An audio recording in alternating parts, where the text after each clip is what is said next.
Bonsoir, ça marche? Oui. Bonsoir, merci d'être venus aussi nombreux un jour où il faut se travailler. J'ai eu tout à l'heure Fabrice Lucchini au téléphone qui m'a dit mais est-ce que tu crois il fait beau, etc. Est-ce que les gens viendront, etc. Voilà. Enfin, peut-être qu'il fait tellement chaud qu'ici c'est bien parce qu'il y a un peu de climatisation, mais en tout cas merci beaucoup d'être là. J'espère que le film vous plaira et puis ceux qui veulent pour rester après, je crois, pour... c'est même un encouragement. Pour me poser des questions et poser des questions de Naïs, si vous avez besoin d'éclaircissement ou que je justifie de certaines choses que j'ai faites. Voilà. Donc je vous remercie beaucoup. Est-ce que tu veux dire un petit mot? Non, merci d'être venu aussi. Puis avant les films, c'est toujours dur de dire quelque chose d'intéressant. Donc, moi, je suis très contente d'avoir fait ce film, je l'aime beaucoup. Et puis je me sens très chanceuse d'en faire partie. Donc maintenant, il faut le montrer aux gens. Espérer qu'ils soient contents. Et on se retrouve tout à l'heure. Merci beaucoup, oui, à tout à l'heure. Merci. On dit parfois qu'il n'y a pas de raison forcément de tirer sur l'ambulance, que la classe politique est souvent très malmenée, parfois à juste titre.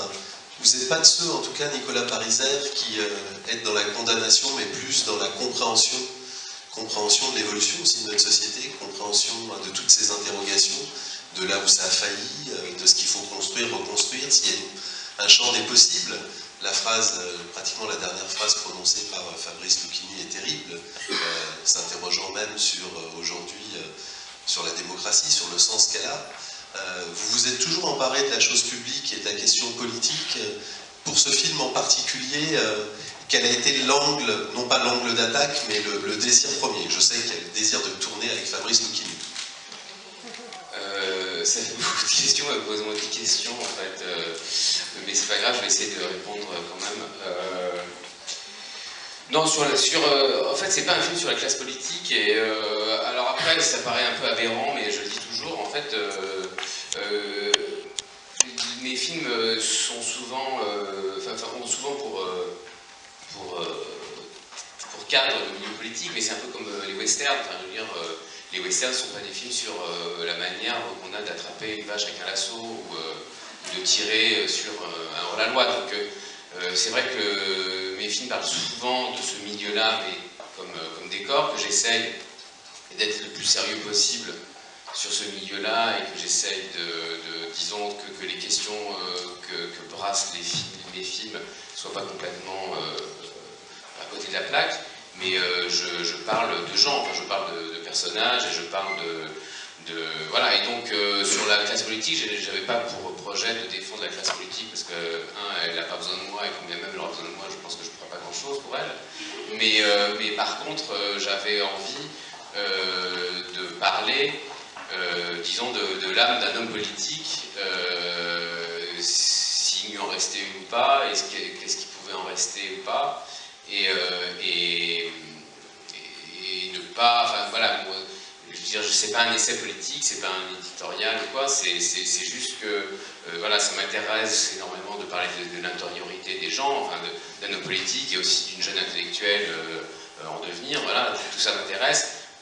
Après, tout ce qu'il y a autour, le décor, je suis comme le décorateur qui cherche le bon bureau, ou la costumière qui cherche le bon costume. Je cherche les bons mots, le bon dialogue, etc. Mais disons, le cœur du film se situe dans l'intériorité des deux personnages principaux, plus que dans la peinture d'un milieu politique dont on se fiche un peu dans le fond. Et par rapport à la toute dernière partie donc, de cette question tiroir, concernant Fabrice Lucchini et ce désir d'écrire pour lui en particulier. En fait, j'ai réfléchi à ça, c'est un truc un peu inconscient, c'est-à-dire que je n'arrêtais pas de dire que Fabrice Lucchini n'acceptait aucun premier film. Il n'acceptait aucun premier film, il n'acceptait aucun premier film, etc. Et puis à un moment donné, j'ai fait un premier film, où d'ailleurs il n'aurait pas du tout eu sa place. Et donc quand j'ai fait mon premier film, donc j'avais fait un premier film, donc j'allais faire le deuxième. Et là, il y a le truc qui a dit, bah non, ça veut dire qu'à partir du deuxième film, peut-être que je pourrais travailler. Ça devient possible. Ça devient possible de lui proposer un projet. Et donc voilà, donc j'ai eu cette idée. Alors après, c'est toujours compliqué parce que en général. Ça veut dire qu'il a fallu qu'il y ait son acceptation pour travailler sur le scénario, ou c'est plus complexe. Bah non, c'est plus simple et plus dangereux, c'est-à-dire que j'ai dit j'aimerais bien travailler avec Fabrice Lucchini, j'ai mis 1 an à écrire le scénario, et puis après il a lu le scénario et il a dit oui, mais il aurait très bien pu dire non, et j'aurais été, ça aurait été assez problématique pour moi, parce que c'est même pas parce qu'on dit oui, mais alors quelqu'un d'autre aurait pu le faire, mais je pense que je n'aurais plus envie de le faire. Parce qu'à un moment donné, je me disais, je vais le faire avec Isabelle Huppert et Vincent Lacoste. C'est 2 acteurs que j'adore, hein, mais c'était plus le même film. Il y a eu Anaïs de Moustier. Voilà, alors après Anaïs de Moustier, une fois que Fabrice était au milieu du truc, il fallait que je décale parce qu'en fait l'héroïne c'est elle, le film est sur Alice, et donc il fallait trouver quelqu'un, c'est un peu comme un match de boxe, il faut trouver 2 poids lourds, donc il fallait trouver quelqu'un qui n'allait pas tomber KO dès le premier coup de poing, quoi. Donc voilà, donc il n'y en avait pas beaucoup à mon sens, et puis ensuite il y avait aussi, comme je ne connaissais pas du tout Fabrice Lucchini, je me disais peut-être ça va très mal se passer, j'avais un peu des idées de grandeur, je me disais ah là, Coppola avec Brando dans Apocalypse Now, c'était l'enfer, etc. Donc je me disais oh merde, il va rester dans sa loge, en fait il va s'être rasé la tête, et je ne pourrais rien faire, etc. Donc je me disais il faut qu'en face j'ai quelqu'un en qui je puisse avoir une entière confiance, parce que je suis solide mais pas à ce point-là, donc je me disais je ne peux pas me retrouver avec 2 personnes dites dures. Donc alors il se trouve que ça s'est extrêmement bien passé, que Fabrice Lucchini n'a pas du tout été dur, au contraire, qu'il a été toujours pour le projet, etc. Mais comme je ne connaissais pas, je me disais voilà, peut-être ça peut mal se passer. Et donc voilà, donc quelqu'un qui à la fois, disons, avait l'ampleur pour résister au choc, et qui en plus, dont je pouvais avoir une totale confiance, voilà, il y avait Anaïs. Bon, c'est assez lourd quand même, comme point de départ, cette confiance portée sur vous. Oh non, franchement, ça va. Ah bon, Puis je dis ça, j'oublie à chaque fois, il fallait aussi que ce soit une actrice que j'aime, c'est-à-dire que j'ai envie de filmer, parce que si... Oui, non mais surtout il fallait que je corresponde au rôle, tout ne s'est pas fait, j'imagine. Enfin voilà, je pense que ma nature marchait bien avec ce personnage-là. Oui, oui, non, mais bien sûr. Mais disons que je pense que le personnage pouvait, comment dire, c'est-à-dire que c'est compliqué, mais c'est vraiment un truc plus d'envie que vraiment de rationalité, de dire Anaïs de Moustier comme ça, le personnage est comme ça, donc je vais prendre Anaïs de Moustier. Et quelles sont les méthodes de travail avant tournage? Est-ce qu'il y a beaucoup de lectures? Comment vous travaillez? Oui, on a fait beaucoup de lectures.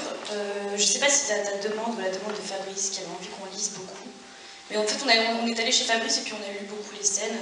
Comme il y avait énormément de textes et puis de discussions, enfin là, il fallait qu'on se connaisse, qu'on rencontre les textes et tout ça. Donc on a beaucoup lu. Puis après, sinon, en fait, Nicolas, il dirige très très peu sur le plateau. Il dit vraiment très peu de choses. J'ai l'impression qu'il choisit des gens qui marchent bien avec les rôles, parce que je trouve que les acteurs dans le film sont... Tous les rôles, Léonie Simaga, Nora Hamzaoui, je trouve que tout le monde correspond très bien à sa fonction, donc il y a l'importance du choix, puis après il dit très peu de choses, il parle pas beaucoup. C'est vrai, hein? Oui.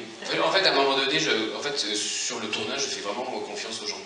Oui, mais c'est très surprenant, parce qu'effectivement, quand on découvre votre travail, on se dit, ce qui est très impressionnant, au-delà du texte, au-delà de la force du propos, au-delà de la qualité de chacun des acteurs, c'est ce sentiment que j'ai eu, moi, d'une direction d'acteur. Et je sais que c'est quelque chose qui est assez démenti dans ce que j'ai pu lire, en disant non, il y a un texte, et c'est ce texte qui lui est imposé. Non, il y a 2 choses en fait. C'est que. Mais c'est pour ça qu'en fait, j'ai du mal à. Je pense que j'aurais du mal à travailler avec des acteurs. C'est une limite, non professionnelle ou pas encore très connue, etc. C'est que, en fait, quand j'écris le dialogue, j'entends l'acteur le dire, et je choisis l'acteur en fonction de ça.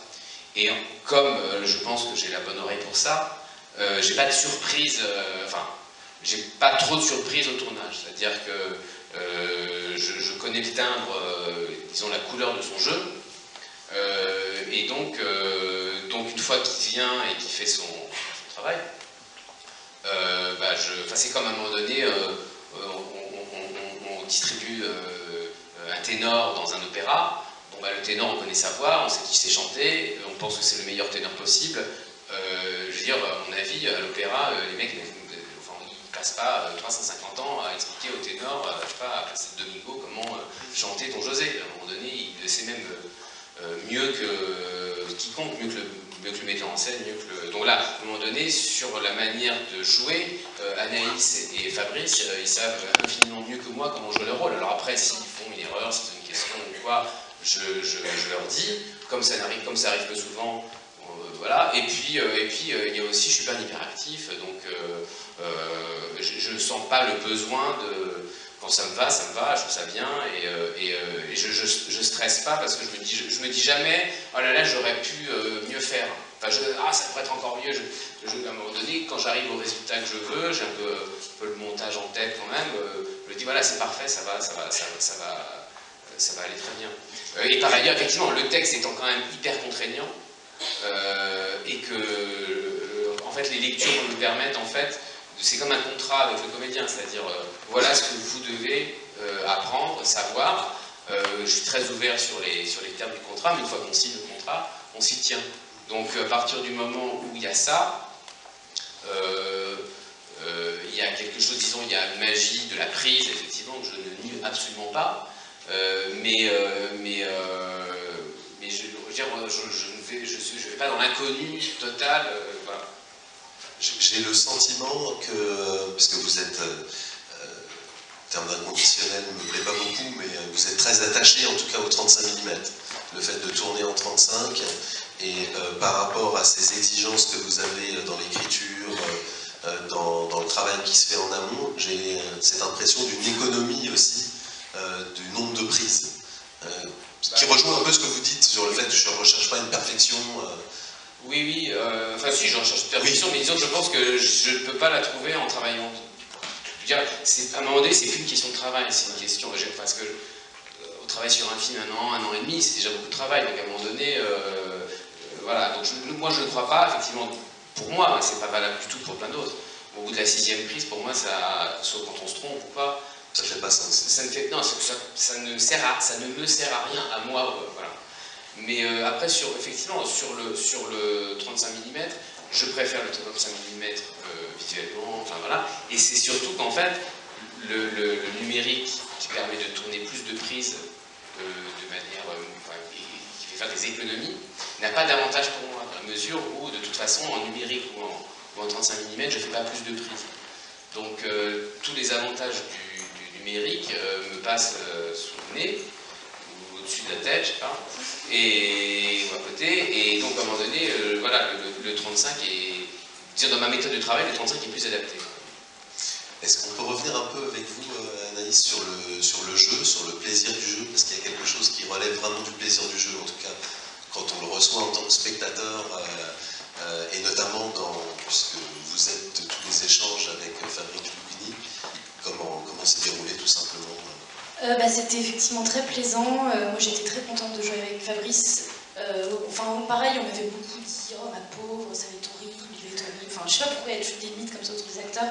Puis en fait c'était vraiment merveilleux, il est extrêmement enthousiaste. Enfin c'est un acteur qui a quand même énormément travaillé et qui aborde, en tout cas ce film, il l'a abordé comme avec énormément d'énergie, il est très impliqué quoi. Et ça c'est vrai que c'est assez communicatif et c'est très agréable. Et puis j'avais aucun doute sur le fait qu'il était politique. Enfin voilà, on a vraiment joué ensemble et c'était très très très agréable. Il a un sens du rythme hallucinant. Et donc voilà, il suffisait de jouer avec lui pour que ça soit, je pense, enfin ouais, agréable pour nous, puis agréable pour Nicolas. Moi j'aimais bien l'idée dans ce film de la rencontre entre ces deux personnages qui sont très seuls en fait. On m'avait dit oui c'est un film politique, oui c'est une comédie, puis en fait quand je l'ai lu je trouvais ça extrêmement triste.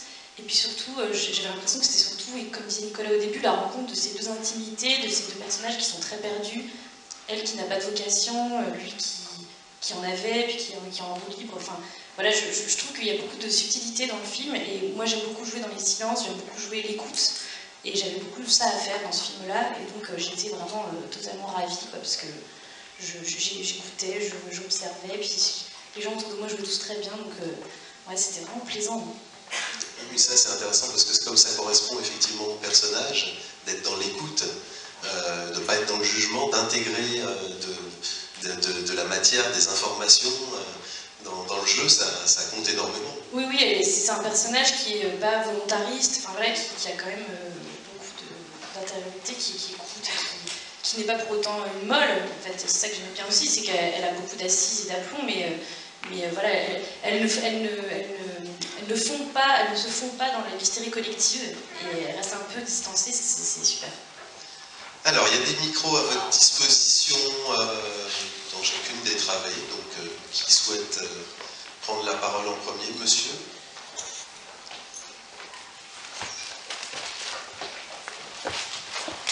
Bonsoir. Est-ce que vous pouvez nous parler du choix de la ville de Lyon, s'il vous plaît? Alors, je ne voulais pas tourner à Paris, notamment pour les scènes qui se passent, enfin pour les scènes, disons, de la vie sociale d'Alice. Alors, il n'y en a pas beaucoup, mais je ne voulais pas tourner au but de Chaumont, dans le 11e arrondissement, parce que je trouvais qu'il y aurait tout de suite un côté un peu branché qui me déplaisait. Voilà. J'avais envie que ce soit pas, qu'il n'y ait pas ce truc, ah oui, elle travaille à la mairie, elle est branchée, etc., elle écoute de l'électro et tout. Je voulais qu'il y ait un truc vraiment plus quotidien, enfin voilà, moins snob. Je voulais pas qu'elle soit snob. Voilà. Et je pense que c'était plus facile à Lyon, enfin, en tout cas dans une grande ville de province. Et donc, je pensais d'abord à plein de villes de province. Enfin, plein, il n'y a pas non plus énormément. Voilà, il fallait Bordeaux, Strasbourg, tout. Alors, le Sud, non, parce que le Sud, en fait, j'aurais pas su faire avec l'accent. C'est-à-dire que ça serait passé à Marseille, Toulouse, ils auraient tous eu un accent, et alors moi, j'aurais pas pu. Ou la dose de qui va avoir un accent, monsieur le maire, enfin voilà, voilà, donc il fallait que ce soit plutôt dans le Nord. Alors, à Lille, il y aurait eu un autre, enfin voilà, donc il fallait plutôt que ce soit dans une bande plutôt au centre de la France. Et puis non, j'exagère, après Lyon, c'est une ville où j'ai un tout petit peu travaillé, enfin pas travaillé, mais j'ai séjourné 3-4 fois, je trouvais que c'était une belle ville. Voilà, après, j'essaie de parler de la ville, après effectivement, ça aurait pu être une autre ville que Lyon. Et il se trouve qu'on a eu une aide, enfin, la région de Lyon est rentrée en coproduction sur le film. Enfin, franchement, si au lieu de tourner à Lyon, j'avais tourné à Bordeaux, j'en aurais pas fait une maladie. Et la question, est-ce que ça aurait pu être un autre parti que le Parti Socialiste? Disons dans l'absolu, oui, mais disons que, non, ce que je dis, c'est que, disons comme la droite est quand même plus du côté, en tout cas aujourd'hui, de la bonne gestion, du bon fonctionnement des choses, de l'efficacité, et que la gauche est plus dans un truc de transformation de la société. Pardon ? Non, je veux dire, son discours, c'est la bonne gestion. Voilà. Et la gauche, c'est plutôt la transformation du monde. Il me semblait que la confrontation entre une intellectuelle et un homme politique prenait plus de sens pour un socialiste que pour un homme de droite. Voilà. Quelqu'un a le micro? Oui, merci. Bonjour, merci pour votre film. J'ai une petite question. Est-ce que vous avez auparavant travaillé en politique ou fait des études de politique qui auraient pu vous inspirer pour toutes les références que vous avez? Alors, moi, j'ai pas fait d'études en fait, ou en tout cas vraiment, faut pas le dire à mes parents, mais j'ai vraiment fait très peu d'études, j'étais très peu sérieux dans mes études. Après, il se trouve que tout au long de ma vie d'étudiant, mais d'étudiant vraiment nul, qui n'allait pas en cours et qui n'avait pas ses examens à la fin de l'année, de mes 19-20 ans très tard, j'ai toujours eu des gens proches qui ont travaillé dans ce milieu-là. Et non, l'autre truc, c'est que c'est aussi pour exorciser, c'est-à-dire il y a une partie de moi qui aimait être délégué de classe et qui aurait, il y a une partie mauvaise de moi qui aurait aimé, je pense, enfin qui aurait aimé le frisson, enfin voilà, j'aurais aimé être député, je sais pas, ou voilà, ça m'aurait pas déplu, disons, de me présenter à une élection. Mais je trouve qu'à un moment donné, comme j'étais très cinéphile, que je commençais à m'intéresser à la littérature, etc., je me suis dit c'est quand même pas très sérieux de vouloir être aimé des gens et de quémander des voix, etc. Parce que j'aurais pas du tout aimé bosser dans un cabinet ou faire un travail sérieux. J'aurais vraiment aimé faire des discours, serrer les mains, dire à votre petit-fils, tout ça. Mais bon, voilà, à un moment donné, je me suis dit quand même non, je ne vais pas le faire, je vais quand même essayer de faire quelque chose de plus sérieux dans ma vie. Mais par contre, ça reste en moi. C'est comme, je sais que c'est un vice. Voilà, c'est une sorte de vice que j'ai et que j'exorcise, je pense, en faisant des films qui se passent dans ce milieu-là. Monsieur, je vois pas bien. Non, oui.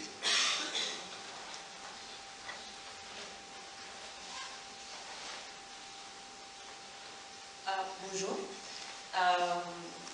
Bon, j'ai deux petites questions. Je suis pas française. Et bon, bon, je me pose beaucoup de questions aussi sur. D'abord, c'est la production du film. Combien ça coûte un film avec ces scénarios?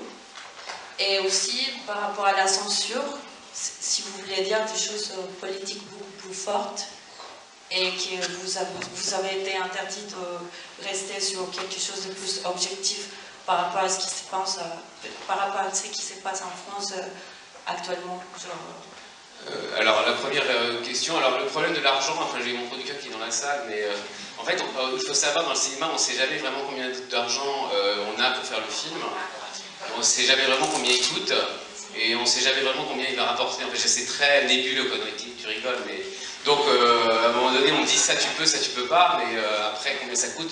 C'est aux alentours de 4 millions d'euros, mais en même temps, 4 millions d'euros, je sais que je pourrais m'acheter, je sais pas, 2 Rolls, mais à part ça, je vois pas du tout ce que c'est, ce que ça représente. C'est essentiellement des salaires, des charges sociales, voilà, mais donc 4 millions d'euros, on dirait 2 millions ou 6 millions, c'est très très abstrait. Donc voilà, et ensuite, si j'avais voulu faire un film où un commando décimait des macronistes, j'aurais absolument pu le faire. Je veux dire, il n'y a absolument aucun problème en France de censure. Voilà, donc le film que j'ai fait, j'ai eu des difficultés liées, disons à l'incompétence, je pense, de certaines équipes de la mairie de Lyon qui ont mal compris ce qu'était le film et qui n'ont pas voulu que je tourne à la mairie. C'est pas de la censure, c'est vraiment des gens un peu pas très bons dans leur métier. Mais je veux dire, il n'y a pas une censure au sens où il y a quelqu'un qui à 2h du matin me laissait un message sur mon téléphone, on dit ah tu m'as. Donc non, j'ai eu aucune pression, aucune censure, et c'est vraiment le film que j'ai voulu faire. Alors, oui, allez-y. Bonjour, moi j'avais une question. En fait, j'avais beaucoup entendu parler de votre film comme d'inspiration romérienne. Vous pouvez parler vraiment plus près du micro? Non, vous m'entendez? C'est bon? Comme ça? Pardon. Donc j'avais beaucoup entendu parler de votre film comme d'inspiration romérienne, et je voulais savoir si c'est une référence que vous revendiquez, que vous avez utilisée, et aussi au niveau du jeu, est-ce que c'est quelque chose que vous, Anaïs Moustier, vous y avez pensé ou pas, ce jeu un peu littéraire, ouais, du jeu, mais également éventuellement de la mise en scène, ou des sujets qui peuvent être traités, un peu de politique locale, qui peuvent être aussi des sujets qui sont assez présents dans le cinéma de Romer. Alors, Romer, d'abord, comme cinéphile, c'est quelqu'un dont j'ai adoré les films et qui même m'a obsédé, c'est-à-dire qu'il y a des films de Romer qui me rendaient un peu fou, enfin, et que j'ai vu beaucoup de fois et que j'ai beaucoup aimé. Ensuite, c'est quelqu'un que j'ai eu la chance d'avoir comme professeur à la Sorbonne, j'ai suivi ses cours pendant 2 ans. Donc c'est quelqu'un qui... Et puis donc ça veut dire que c'est quelqu'un qui m'a montré ce que c'était que le découpage, dont j'ai beaucoup vu les films, etc. Donc il y a probablement quelque chose, en tout cas dans les très grands artistes, c'est un peu débile de le dire comme ça, mais c'est lui dont je me suis un peu servi comme modèle. Enfin, c'était vraiment...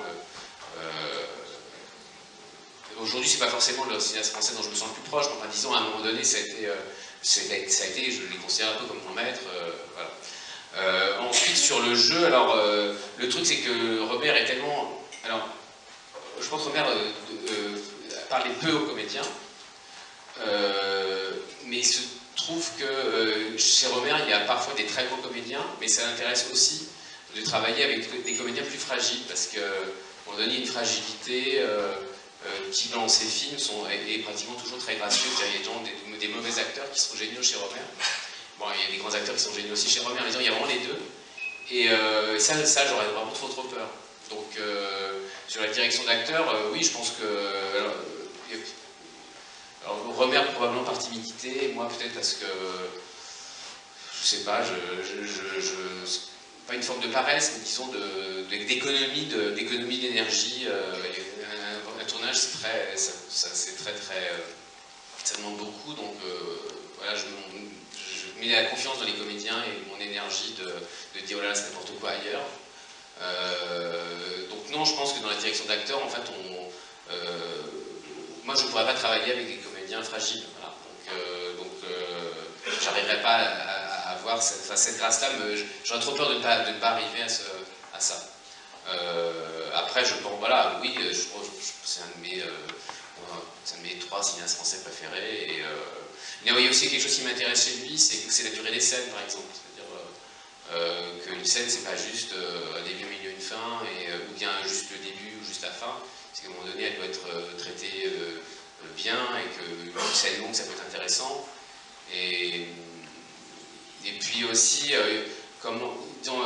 se fonder sur le récit classique, c'est complètement débile de dire comme ça, de le rendre moderne de l'intérieur, voilà. Que ce soit pas un déluge de modernité agressive, mais plutôt que disons, la modernité ou la bizarrerie viennent plus par surprise, voilà. À la fois en termes de goût, en termes même d'appréhension de la vie, et aussi c'est la première personne avec qui j'ai travaillé, qui travaillait vraiment dans le cinéma. Et avant de le rencontrer, je me disais vraiment travailler dans le cinéma, c'est quelque chose qui n'arrive pas. En fait, personne ne travaille dans le cinéma, il y a des films, mais en fait, personne n'y travaille parce que c'est vraiment un autre monde. Et comme j'ai eu la chance de travailler avec quelqu'un qui travaillait lui-même tous les jours dans le cinéma, avec plein de gens qui travaillaient toujours dans le cinéma, je me suis dit peut-être que c'est pas complètement délirant d'envisager de faire des films un jour.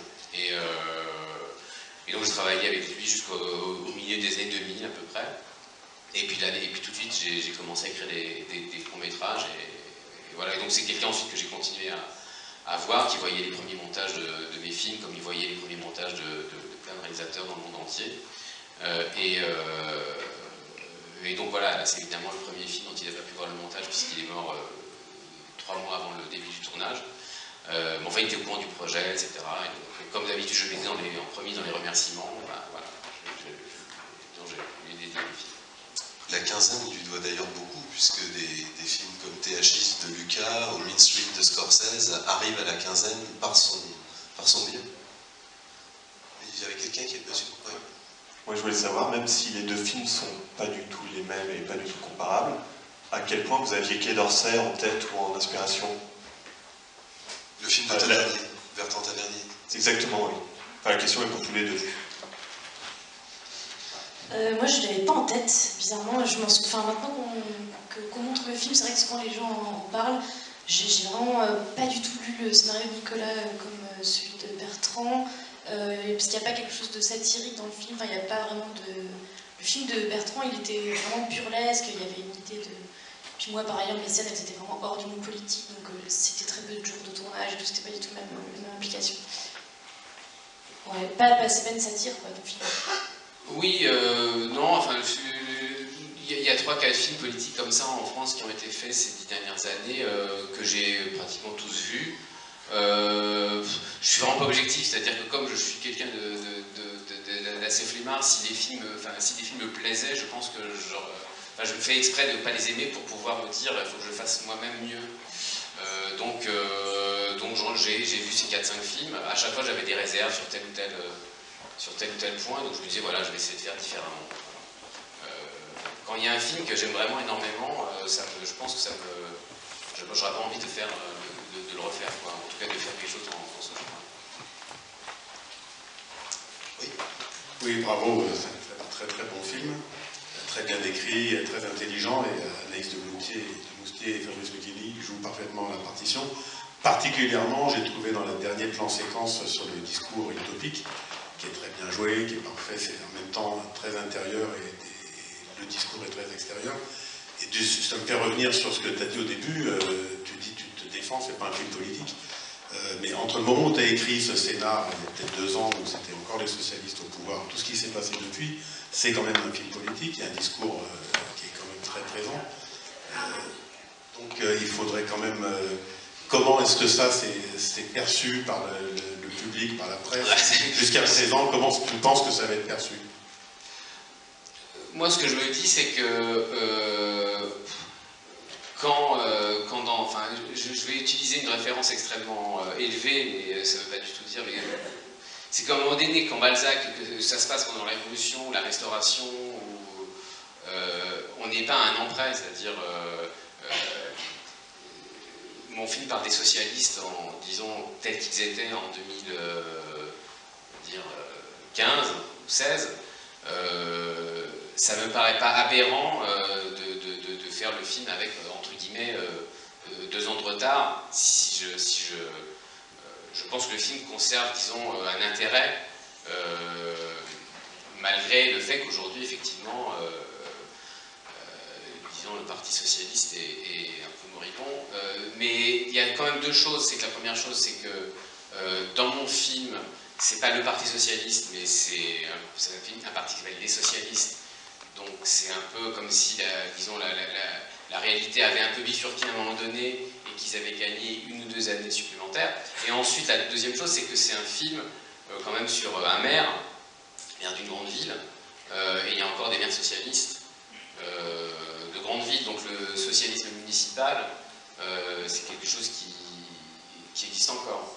Et même si, disons, l'électorat de gauche se sent probablement orphelin, disons, du Parti socialiste idéalisé, cet électorat, il existe toujours et il est toujours attaché à l'idée d'un parti de gauche qui pourrait un jour accéder au pouvoir et disons, appliquer des réformes substantielles. Je ne sais pas du tout les micros. Avant qu'il y ait une nouvelle question, moi j'en avais une par rapport, quand vous évoquiez le fait qu'il n'y avait pas un intérêt à partir du moment où un très bon film avait déjà été fait sur un sujet voisin de le calquer. En revanche, j'ai envie de savoir comment vous recevez, voire vous travaillez avec des documentaristes qui ont, je pense à Yves Geland, je pense à Jean-Louis Comolli et à tant d'autres qui ont, sur de nombreuses années, approché directement la question politique. Vous nous restez de ça ou pas du tout? Enfin, disons, alors oui, mais disons l'image documentaire sur la vie d'un cabinet vu de l'intérieur, je trouve qu'aujourd'hui elle est quand même très très vue et revue. C'est-à-dire des documentaires sur les coulisses des campagnes, on en avait quand même des milliers. Donc c'est bien que ça a existé, et donc du coup, moi, comme je dis que ça a existé, j'essaye disons, de décaler un peu le... Et il y a plus de sources d'inspiration vers la série, par exemple? Je pense à La Maison Blanche. Oui, La Maison Blanche, c'est une série que j'ai beaucoup aimée, mais... non, disons, j'essaie de tirer ça quand même vers quelque chose de romanesque ou de théâtral, disons, plus quelque chose qui a une forme de stylisation, disons, pour le dire vite. Non, disons, je veux qu'on puisse croire aux choses, mais le côté reportage, hyper réaliste, ça m'intéresse peu. De toute façon, je pense que la situation, elle est complètement irréaliste. Jamais un homme politique ne demanderait à un philosophe... voilà. Et surtout, par exemple, même il y a plein de choses. Par exemple, je tenais à ce que le film se passe à l'Opéra de Lyon. Donc j'arrive à l'Opéra de Lyon, il y a le directeur qui est là, machin, il dit « mais c'est quoi votre film ?» Je dis « c'est l'histoire d'un maire, machin, quel est le rapport avec l'opéra ?» Je dis « à un moment donné, le maire va à l'opéra. » Il dit « mais maire de Lyon, il ne va jamais à l'opéra. » Voilà, donc il y a plein de choses en fait qui paraissent dans le film, je l'espère, naturelles, mais qui en fait sont totalement impossibles. Est-ce qu'il y a une dernière question? Oui, allez-y, vous avez le micro à portée de main. Bonsoir. Je me demandais si vous avez eu des modèles pour le personnage du maire, des modèles de la vie politique française, car je n'ai pas pu voir je n'ai pensé à personne en particulier, jusqu'à la séquence du congrès, voilà, où l'on pense fatalement à Bertrand Delanoë. Voilà, c'est ça, c'est-à-dire, c'est pas un modèle, c'est pas le modèle, Delanoë n'est pas un modèle, mais disons que ce qu'il a vécu à ce moment-là, je me suis inspiré effectivement de cet épisode du congrès de Reims, où il devait faire sa motion, reprendre le parti pour être candidat en 2012. C'était à l'époque le candidat de gauche le plus populaire, et puis qui était censé donner un élan nouveau, etc. Et qui, à un moment donné, alors personne... Ce qui m'intéressait aussi, c'est qu'on ne savait pas vraiment pourquoi il n'y avait pas été. Et c'est pareil là, je ne veux pas qu'on sache pourquoi À un moment donné, il n'y en a pas, ça doit rester mystérieux. Non. Disons, c'est plus la personnalité de Lucchini ou des gens comme Sacha Guitry, en fait. Je m'inspire plus de comédiens ou de personnages de films que de personnages de politique.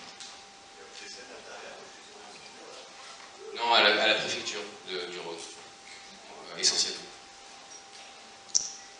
Merci beaucoup. Merci beaucoup.